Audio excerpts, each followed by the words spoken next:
பீட்சாவை சூடு பண்ணி சாப்பிட்ருப்பீங்க. கார்லிக் பிரெட்டை தவாவில் சூடு பண்ணி சாப்பிட்ருக்கீங்களா? இன்றைக்கி நான் சாப்பிட்டேன்.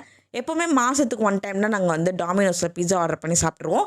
இன்றைக்கி அந்த மாதிரி தான் நான் ஆர்டர் பண்ணியிருந்தேன். கிளாசிக் பீட்சா 2 ஆர்டர் பண்ணியிருந்தேன். ஒரு கார்ன் பீட்சா, ஒரு paneer capsicum pizza, 2 garlic bread order பண்ணியிருந்தேன். ஃபர்ஸ்ட் வந்து இந்த பன்னீர் கேப்சிகன் பீட்சா நல்லா சுடாக இருந்துச்சு. செம்ம டேஸ்ட்டாக இருக்கும். இதோட ப்ரைஸ் ஜஸ்ட் 109 rupees தான். நெக்ஸ்ட்டு இந்த வந்து கிளாசிக் பீட்சா ரொம்ப சட்டிலாக இருக்கும். ஜஸ்ட்டு 49 rupees தான். ஒன்லி சாஸ் போட்டு மேலே வந்து நம்மளுக்கு சீஸ் போட்டு சீசனிங் போட்டு கொடுப்பாங்க. செம்ம டேஸ்ட்டாக இருக்கும். அதில் வந்து சீசனிங் போட்டு சாப்பிடும்போது வேறு லெவலில் இருக்கும். நெக்ஸ்ட்டு கார்லிக் ப்ரெட்டு, இதுக்கு டிப்பே தேவையில்லை. அந்த சீசனிங்கு செம்ம அல்டிமேட்டாக இருக்கும். நான் டிப்பு வாங்கலை, வெறும் கார்லிக் ப்ரெட்டே தான் வாங்கியிருந்தேன்.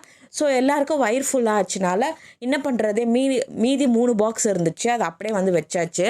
ஸோ மறுநாள் வந்து அந்த 3 பாக்ஸ் ஃப்ரிட்ஜிலேருந்து எடுத்தால் செம்ம கல் மாதிரி ஆயிடுச்சு. நம்மக்கிட்ட அவனும் இல்லை. சரி என்ன பண்ணுறது யோசிக்கும் போது தான் தவாவில் லைட்டாக பட்டர் அப்ளை பண்ணிவிட்டு இதை வச்சுட்டேன்.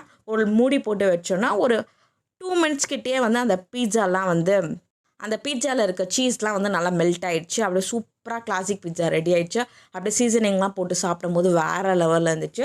கார்ன் பீட்சா வந்து நம்ம நேற்று சாப்பிடலாம், அதையும் நம்ம வந்து சூடு பண்ணியாச்சு. நல்லா சூடு பண்ணால் மேலே எப்படி அந்த சீஸ் மெல்ட் ஆகுது பாருங்களேன். அந்த சீஸ் தாங்க வேறு லெவல் டேஸ்ட்டே இருக்கும். கார்ன் வந்து ஒரு மாதிரி காஞ்சி போன மாதிரி ஆயிடுச்சு. பட் எப்படியும் நம்ம வந்து சாப்பிட்டாச்சு. பீட்சா கீழே ப்ரெட்டெல்லாம் சாஃப்டாகவே இருந்துச்சு. இது கார்லிக் ப்ரெட்டு தான் வந்து ரொம்ப பெருசாக இருக்குது. கீழே வந்து சூடு பண்ணியாச்சு. மேலே வந்து சூடாகவே ஆக மாதிரி நல்லா கட்டியாக இருந்தது. என்ன பண்ணுறது தெரியாமல் சரி நம்ம திருப்பி போட்டுருவோம்னு சொல்லிட்டு நான் திருப்பி போட்டுட்டேன். திருப்பி போட்டுட்டு ஒரு 3 months கழிச்சு எடுத்தோன்னா 2 சைடும் செம்ம சாஃப்டாகவே இருந்துச்சு. செம்மையாக இருந்துச்சு. மொத்தம் 4 பீட்சா ஆர்டர் பண்ணிவிட்டு 2 கார்லிக் பிரெட் ஆர்டர் பண்ணியிருந்தேன். இதோட ப்ரைஸ் வந்து பார்த்தீங்கன்னா ஜஸ்ட் 590 rupees. ஆஃபர் போய் 439 rupeesக்கு வாங்கினேன். நீங்களும் ட்ரை பண்ணி பாருங்கள். பிடிச்சிருந்தா லைக் பண்ணுங்கள். இந்த மாதிரி பீட்சா சூடு பண்ணி சாப்பிட்ருந்தீங்கன்னா கீழே கமெண்ட் பண்ணுங்கள்.